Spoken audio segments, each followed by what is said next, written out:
ഇപ്പൊ മഴ ഒന്ന് മാറി നിൽക്കുന്ന ടൈമിൽ നമ്മൾ വളം കൊടുത്തു കഴിഞ്ഞിട്ടും അതിന് കാര്യമായിട്ടുള്ള ഗ്രോത്ത് ഇല്ല, ചെടി നശിച്ചു പോയി എന്നാണ് തോന്നുന്നത് എന്നൊക്കെ പലരും പറയുന്നതാണ്. കണ്ടിന്യൂ ആയിട്ട് മഴ പെയ്ത് കഴിഞ്ഞാൽ നമ്മളെ മണ്ണ് പശ പോലെ ഉറച്ചു കിടക്കുകയായിരിക്കും ഉള്ളിൽ. അപ്പൊ ഈ ഒരു ഡപ്പിയിൽ 1 ലിറ്റർ വെള്ളം ഞാൻ എടുത്തിട്ടുണ്ട്. ഇതിലേക്ക് ഞാൻ 2 ഡപ്പി ആണ് ഞാൻ ഇടുന്നത്. അപ്പൊ ഇങ്ങനെ കലക്കിയിട്ട് നമ്മൾ ഈ മണ്ണ് ഇളക്കിയിലേക്ക് നമ്മളിങ്ങനെ ഒഴിച്ചു കൊടുക്കാം.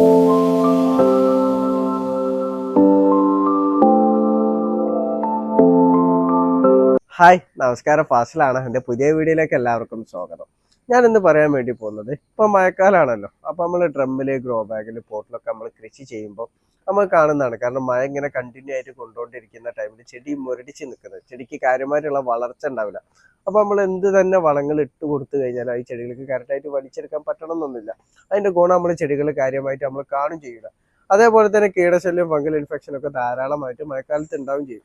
അപ്പോൾ ഈ കീടശല്യം, ഫംഗൽ ഇൻഫെക്ഷൻ ഒക്കെ മാറ്റാൻ വേണ്ടി എന്തൊക്കെ നമുക്ക് ചെയ്യാൻ പറ്റും ഞാൻ മുമ്പ് ഒരു വീഡിയോ ചെയ്തിട്ടുണ്ട്. അപ്പോൾ ഈ ചെടികൾ മുരടിച്ച് നിൽക്കുന്ന ഈ ചെടികളെ വളർച്ചയിലേക്ക് എത്തിക്കാൻ വേണ്ടി നമ്മൾ മഴ മാറി നിൽക്കുന്ന ടൈമിൽ നമ്മൾ വളങ്ങൾ കൊടുക്കണം. അപ്പോൾ വളങ്ങൾ കൊടുക്കുന്നതിന്റെ മുന്നോടിയായിട്ട് നമ്മൾ എന്തൊക്കെ കാര്യങ്ങളാണ് ശ്രദ്ധിക്കേണ്ടത്, ആ കാര്യങ്ങളെ കുറിച്ചിട്ടൊക്കെയാണ് ഞാൻ ഇന്നത്തെ എൻ്റെ വീഡിയോയിലൂടെ ഞാൻ പറയുന്നത് കേട്ടോ. അപ്പോൾ എല്ലാവരും വീഡിയോ മുഴുവനായിട്ട് കാണാൻ വേണ്ടി ശ്രമിക്കുക. നമുക്ക് വീഡിയോയിലേക്ക് പോവാം.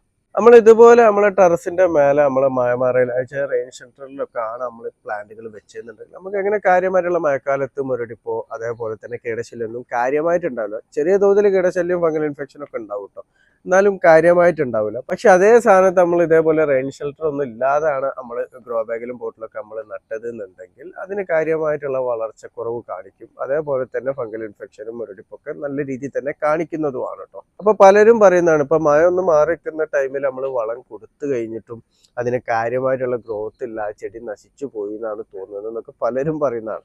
അപ്പൊ അതെന്തുകൊണ്ടാണ് നമ്മൾ വളങ്ങൾ മഴ മാറി നിൽക്കുന്ന ടൈമിൽ നമ്മൾ വളങ്ങൾ കൊടുത്തിട്ടും ചെടികൾ ഇങ്ങനെ മുരടിച്ച് നിൽക്കാനുള്ള കാരണം എന്താണെന്നുള്ളത് ഞാൻ പറഞ്ഞുതരാം. അപ്പൊ അതിന് ഒന്നാമത്തെ കാരണം എന്ന് പറഞ്ഞാൽ, നമ്മളിങ്ങനെ എത്ര നമ്മൾ വെള്ളം ഒഴുകാനുള്ള ഹോളുകൾ ഇട്ട് കൊടുത്തു കഴിഞ്ഞാലും കണ്ടിന്യൂ ആയിട്ട് മഴ പെയ്ത് കഴിഞ്ഞാൽ നമ്മളെ മണ്ണ് പശ പോലെ ഉറച്ചു കിടക്കുകയായിരിക്കും ഉള്ളിൽ. ഒരു ചളി രൂപത്തിൽ പശ പോലെ ഉറച്ചു കിടക്കുകയായിരിക്കും. അപ്പൊ അങ്ങനെയുള്ള സാഹചര്യങ്ങളിൽ എയർ സർക്കുലേഷനും മണ്ണിന്റെ ഉള്ളിൽ ഉണ്ടാവില്ല. കാരണം മണ്ണിന് ജീവൻ ഉണ്ടാവില്ല. അപ്പൊ എയർ സർക്കുലേഷൻ നല്ല രീതിയിൽ ഉണ്ടാവില്ല, മണ്ണിന് ജീവൻ ഉണ്ടാവുള്ളൂ. അപ്പോഴേ നല്ല രീതിയിൽ വേരോട്ടം നടക്കുള്ളൂ. അപ്പൊ വേരോട്ടം നല്ല രീതിയിൽ നടക്കുന്ന ടൈമിലെ വേരുകൾക്ക് വളങ്ങളും വെള്ളമൊക്കെ നമ്മൾ കൊടുക്കുന്ന വലിച്ചെടുക്കാൻ വേണ്ടിയിട്ട് പറ്റുള്ളൂ. അപ്പൊ ഈ ഒരു സ്ഥിതിയിൽ നിൽക്കുന്ന സാഹചര്യത്തിൽ അതിന് സാധിക്കില്ല. അപ്പൊ ഇത് കണ്ടില്ലേ, ഇതിന്റെ അടി കണ്ടില്ലേ, ചളി പോലെ ആയിട്ടാണ് മണ്ണ് നിൽക്കുന്നത്. ഇതിപ്പോ ഇനി മഴയൊക്കെ ഒന്ന് മാറിയിട്ട് വെയിൽ ഉറച്ചു കഴിഞ്ഞാൽ അടിയിൽ ചളി കട്ടായിട്ട് കിടക്കും. അപ്പോൾ ഈ എയർ സർക്കുലേഷൻ തീരെ തന്നെ ഉണ്ടാവില്ല, വേരുകൾക്ക് ഓടാൻ വേണ്ടിയിട്ടും പറ്റൂല. ഇനി രണ്ടാമത്തെ ഒരു കാരണം എന്ന് പറഞ്ഞാൽ, നമ്മുടെ കേരളത്തിലുള്ള മണ്ണ് സ്വതവേ പുളിരസമുള്ള അസിഡിക് ആയിട്ടുള്ള മണ്ണാണ് നമ്മുടെ കേരളത്തിലുള്ളത്. അത് ഒന്നാമത് മഴക്കാലം കൂടി ആയി കഴിഞ്ഞാൽ നമ്മൾ ഈ മുമ്പ് ഇട്ട് കൊടുത്ത വളങ്ങളും ഇതെല്ലാം കൂടി ചീഞ്ഞ് അതിൻ്റെ ഉള്ളിൽ നല്ല രീതിയിൽ തന്നെ മണ്ണ് അമ്ലത കൂടുതലുള്ള മണ്ണായിട്ടായിരിക്കും ഇരിക്കുക. അപ്പോൾ നമുക്ക് എല്ലാവർക്കും അറിയാം, കാരണം ചെടികളിൽ നല്ല വളർച്ച കിട്ടും, നമ്മൾ ഇട്ട് കൊടുക്കുന്ന വളങ്ങളൊക്കെ വലിച്ചെടുക്കണം എന്നുണ്ടെങ്കിൽ നമ്മളെ മണ്ണ് അസിഡിക്ക് മാറ്റിയിട്ട് നമ്മൾ ന്യൂട്രൽ ആക്കിയാൽ മാത്രമേ അതിന് സാധിക്കുകയുള്ളൂ. അപ്പോൾ നമ്മൾ ചെയ്യേണ്ടത് എന്താ വെച്ചാൽ, മഴക്കാലം കഴിയുന്ന ഒരു ടൈമിൽ വളങ്ങൾ കൊടുക്കുന്നതിന് മുന്നോടിയായിട്ട് മണ്ണിന്റെ അസിഡിക്ക് മാറ്റിയിട്ട് മണ്ണിനെ ന്യൂട്രൽ ആക്കിയിട്ട് വേണം നമ്മൾ വളങ്ങളൊക്കെ കൊടുക്കാൻ. ഇനി മഴയൊക്കെ മാറി നമ്മൾ ചെടികൾക്ക് വളം കൊടുക്കുന്നതിന് മുന്നോടിയായിട്ട് നമ്മൾ ചെയ്യേണ്ടത് എന്തൊക്കെയാണെന്നുള്ളത് ഞാൻ പറഞ്ഞുതരാം. അപ്പൊ ആദ്യം തന്നെ ചെയ്യേണ്ടതെന്ന് വെച്ചാൽ, നമ്മൾ ഇതുപോലെ ഡ്രമ്മിലോ അല്ലെങ്കിൽ ഗ്രോ ബാഗിലോ പോട്ടിലോ നമ്മൾ നട്ട ചെടിയാണെന്നുണ്ടെങ്കിൽ ആദ്യം നമ്മൾ ഇതുപോലത്തെ പല്ലോ അല്ലെങ്കിൽ വേറെ ചട്ടകം വെച്ചിട്ടാണെങ്കിലും കുഴപ്പമില്ല, അടിയിലെ വേരുകൾക്ക് ക്ഷത ഏൽക്കാത്ത രൂപത്തിൽ നമ്മൾ മണ്ണൊക്കെ ഒന്ന് നമ്മൾ ഇളക്കി കൊടുക്കണം കേട്ടോ. അപ്പൊ ഇത് ഇടയ്ക്കിടയ്ക്ക് നമ്മൾ ഈ മണ്ണ് ഇളക്കി കൊടുക്കുന്നത് നല്ലതാണ് കേട്ടോ. പ്രത്യേകിച്ച് ഈ മഴക്കാലം മാറി നിൽക്കുന്ന ടൈമിൽ നമ്മൾ ഇതേപോലെ മണ്ണുകളൊക്കെ ഒന്ന് ഇളക്കി കൊടുക്കാം. അപ്പോൾ ഇളക്കുമ്പോൾ പ്രത്യേകം ശ്രദ്ധിക്കണം കേട്ടോ, ചില പ്ലാന്റിന് മേലായിരിക്കും വേരുകൾ ഉണ്ടാവുക. അപ്പോൾ വേരുകളൊന്നും പൊട്ടാതെ വേണം നമ്മളിത് ഇളക്കി കൊടുക്കാൻ വേണ്ടിയിട്ട് കേട്ടോ. അപ്പോൾ മണ്ണ് നല്ല രീതിയിൽ നമ്മൾ ഇളക്കി കൊടുത്തതിന് ശേഷം പിന്നെ നമുക്ക് എല്ലാവർക്കും അറിയാം, കാരണം മണ്ണ് അസിഡിക്കുള്ള ന്യൂട്രൽ ആക്കാൻ ഏറ്റവും ഉത്തമമായിട്ടുള്ളത് നമ്മളെ കുമ്മായാണ്. കുമ്മായം ഡോളോമേറ്റ് ഒക്കെ നമുക്ക് കൊടുക്കാം. പക്ഷെ നമ്മൾ ഇതേ രൂപത്തിലൊക്കെ ആണ് നിൽക്കുന്നതെന്നുണ്ടെങ്കിൽ നമ്മൾ കുമ്മായം ഇട്ടിട്ട് മണ്ണ് ട്രീറ്റ് ചെയ്യുന്നതാണ് നല്ലത്. അപ്പൊ കുമ്മായം തന്നെ നമുക്ക് 2 രീതിയിൽ നമുക്ക് കൊടുക്കാം. അപ്പോൾ ആദ്യം നമ്മൾ കൊടുക്കേണ്ട രീതി, പലരും എന്നോട് ചോദിക്കുന്നതാണ്, നമ്മൾ കുമ്മായം വെള്ളത്തിൽ കലക്കി ഒഴിച്ചു കൊടുക്കുമ്പോൾ എത്ര അളവാണ് എടുക്കേണ്ടത് ഒരു ചെടിക്ക് എന്നുള്ളത്, അതേപോലെ പൗഡർ ആയിട്ട് ഇട്ട് കൊടുക്കുമ്പോൾ എത്ര അളവാണെന്നുള്ളത്. അപ്പോൾ ഈ ഒരു ഡ്രം കണ്ടില്ലേ, അപ്പോൾ ഈ ഒരു ഡ്രമ്മിലേക്ക് ഇപ്പോൾ 1 ലിറ്റർ വെള്ളത്തിലേക്ക് ഇതൊരു മരുന്നിന്റെ ഡപ്പിയാണ്. അപ്പോൾ ഒരു അത്യാവശ്യം വലിയ ഡപ്പിയാണ് കേട്ടോ, ചെറിയ ഡപ്പിയല്ല.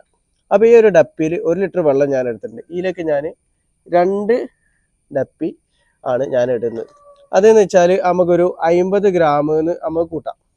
അപ്പോൾ വെള്ളത്തിൽ കലക്കുമ്പോൾ നമ്മൾ ഈ ഒരു ഡ്രമ്മിലേക്ക് 50 ഗ്രാമാണ് നമ്മൾ കുമ്മായ എടുക്കേണ്ടത് കേട്ടോ. അപ്പൊ ഇങ്ങനെ കലക്കിയിട്ട് നമ്മൾ ഈ മണ്ണ് ഇളക്കിയിലേക്ക് നമ്മളിങ്ങനെ ഒഴിച്ചു കൊടുക്കാം. അപ്പൊ നമ്മൾ കലക്കിയിട്ടുള്ള ആ ഒരു ലിറ്റർ തന്നെ നമുക്ക് ഈ ഒരു ഡ്രമ്മിലേക്ക് ഫുൾ ആയിട്ട് ഒഴിച്ചു കൊടുക്കാം കേട്ടോ. അപ്പൊ ഇങ്ങനെ കുമ്മായം കലക്കിയിട്ട് നമ്മൾ മണ്ണിൽ ഒഴിച്ചു കൊടുത്തു കഴിഞ്ഞാൽ നമുക്കൊരു 7 ദിവസം കഴിഞ്ഞാൽ നമുക്ക് ജൈവ വളങ്ങൾ നമ്മൾ ഇട്ട് കൊടുക്കാം. അപ്പൊ ജൈവ വളങ്ങൾ നമ്മൾ ഇടുമ്പോൾ എന്ന് പറയുമ്പോൾ നമ്മൾ ചാണകപ്പൊടി ഇട്ട് കൊടുക്കും. അതേപോലെ തന്നെ നമ്മൾ എല്ലുപൊടി, വേപ്പിൻ പിണ്ണാക്ക്, അതേപോലെ കടലപ്പിണ്ണാക്ക് പൊടിച്ച് ഇനി അല്ലാന്നുണ്ട് നമ്മൾ സൂപ്പർ മീല്, ബയോ പൊട്ടാഷ്, ഇങ്ങനത്തെ ഒക്കെ ജൈവ വളങ്ങൾ നമ്മൾ മിക്സ് ചെയ്തിട്ടുള്ളത് നമുക്കിതിൽ അടിവളമായിട്ട് ഇട്ട് കൊടുക്കാം. അപ്പൊ കുമ്മായം കലക്കി നമ്മൾ ഒഴിക്കുകയാണെന്നുണ്ടെങ്കിൽ ഒരു 7 ദിവസം കഴിഞ്ഞാൽ തന്നെ നമുക്ക് വളങ്ങൾ ഇട്ട് കൊടുക്കാം. നല്ലതൊരു 10 ദിവസം കഴിഞ്ഞിട്ട് ഇട്ട് കൊടുക്കുന്നതാണ് കേട്ടോ. ഇനി രണ്ടാമത്തെ ഒരു രീതി എന്ന് പറഞ്ഞാലും ഇതേ രൂപത്തിൽ തന്നെയാണ്. നമ്മൾ ആദ്യം മണ്ണൊന്ന് ഇളക്കി കൊടുക്കുക. ഇളക്കുമ്പോൾ വേര് പൊട്ടാതെ തന്നെ നമ്മൾ ശ്രദ്ധിക്കുക. മണ്ണൊന്ന് ഇളക്കി കൊടുത്തതിന് ശേഷം നമ്മൾ കുമ്മായ ഇട്ട് കൊടുക്കേണ്ടതെന്ന് പറഞ്ഞാൽ ഇതിപ്പോൾ ഒരു 15-15ൻ്റെ ഒരു ഗ്രോ ബാഗാണ്. അപ്പോൾ ഈ ഒരു ഗ്രോ ബാഗിലേക്ക് ഞാൻ ഈ ഒരു അളവ് പാത്രത്തിലുള്ള കുമ്മായാണ് ഞാൻ പൗഡർ രൂപത്തിൽ ഇട്ട് കൊടുക്കുന്നത് കേട്ടോ. അപ്പോൾ ഇതെന്ന് പറഞ്ഞാൽ നമുക്കൊരു 3 സ്പൂണ് കാണും. ചെറിയ സ്പൂണാണെന്നുണ്ടെങ്കിൽ ഒരു 3 സ്പൂണ് കുമ്മായം കാണും. അപ്പോൾ ഇതിങ്ങനെ നമ്മൾ വിതറി കൊടുക്കുക. അപ്പൊ കുമ്മായ ഇങ്ങനെ പൗഡർ രൂപത്തിൽ ഇട്ട് കൊടുക്കുമ്പോൾ നമ്മൾ എപ്പോഴും ശ്രദ്ധിക്കേണ്ട ഒരു കാര്യമാണ്. കാരണം മണ്ണിൽ ഈർപ്പമാണ്. കാരണം നനവുള്ള മണ്ണിൽ മാത്രമേ നമ്മൾ കുമ്മായം പൗഡർ രൂപത്തിൽ നമ്മൾ ഇട്ട് കൊടുക്കാൻ വേണ്ടിയിട്ട് പാടുള്ളൂ കേട്ടോ. അല്ലാത്ത നമ്മൾ വെള്ളം തീരെ ഇല്ലാത്ത ഈർപ്പമില്ലാത്ത മണ്ണിൽ നമ്മൾ കുമ്മായം ഇട്ട് കൊടുത്താൽ അത് കുമ്മായം തീരെ പ്രവർത്തിക്കില്ല. പിന്നെ അത് മാത്രമല്ല, നമ്മൾ പൗഡർ രൂപത്തിലാണ് നമ്മൾ കുമ്മായം ഇട്ട് കൊടുക്കുന്നതെന്നുണ്ടെങ്കിൽ 10 മുതൽ 15 ദിവസം കഴിഞ്ഞതിന് ശേഷമാണ് നമ്മൾ വളങ്ങൾ ഇട്ട് കൊടുക്കേണ്ടത് കേട്ടോ. അപ്ലൈ ചെടികൾക്ക് അത് കറക്റ്റ് വളങ്ങൾ വലിച്ചെടുക്കാൻ വേണ്ടിയിട്ട് പറ്റുള്ളൂ. അല്ലാതെ അതിന് മുന്നേ ഇട്ട് കൊടുത്തു കഴിഞ്ഞാൽ ആ വളങ്ങളെ സത്തൊന്നും ചെടികൾക്ക് കിട്ടുന്നതല്ല കേട്ടോ. അടുത്ത നമ്മൾ ശ്രദ്ധിക്കേണ്ടത് വെച്ചാൽ കുമ്മായ ഇതേപോലെ പൗഡർ രൂപത്തിൽ നമ്മൾ ഇട്ട് കൊടുക്കുമ്പോൾ നമ്മളിപ്പോൾ 10 ദിവസം കഴിഞ്ഞിട്ടാണ് നമ്മൾ വളങ്ങൾ കൊടുക്കുക, അല്ലെങ്കിൽ 15 ദിവസം കഴിഞ്ഞിട്ടാണ് നമ്മൾ വളങ്ങൾ കൊടുക്കുന്നതെന്നുണ്ടെങ്കിൽ ആ ദിവസങ്ങളിലൊക്കെ മണ്ണിൽ നല്ല രീതിയിൽ നനവ് വേണം കേട്ടോ, ഈർപ്പം വേണം.